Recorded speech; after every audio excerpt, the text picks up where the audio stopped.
In this video, we're going to have a look at how to sketch a parabola using a table of values. When you sketch a parabola, the best way of sketching it is using a table of values.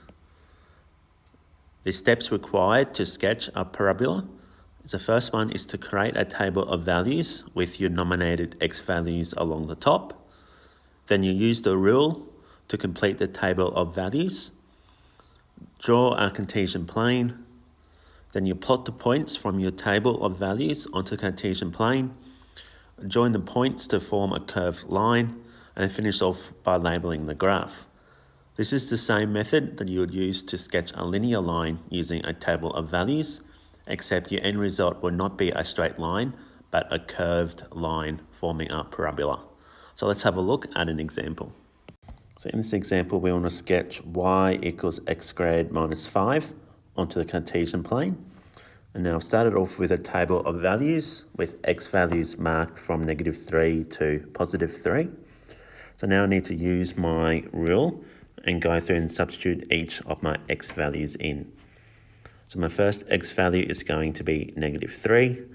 So that's going to be y equals -3 squared minus 5.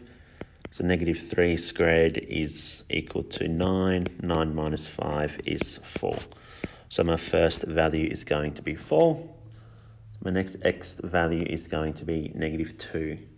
So y equals -2 squared minus 5. -2 squared is 4, so 4 minus 5 is -1. Moving on to x equals -1. So y equals -1 squared minus 5 equals 1 minus 5 equals -4.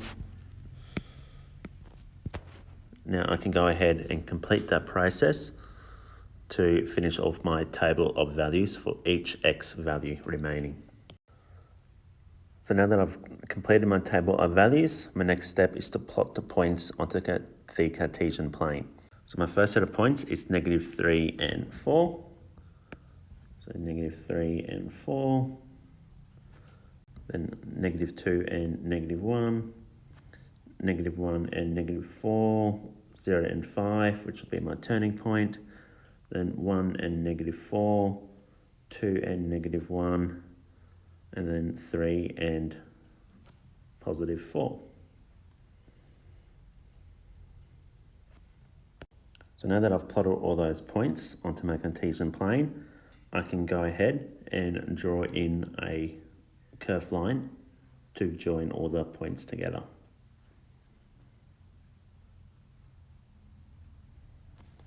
And then once I've done that, I label it y equals x squared minus 5. And that's an example of how I can use a table of values to sketch a parabola onto a Cartesian plane.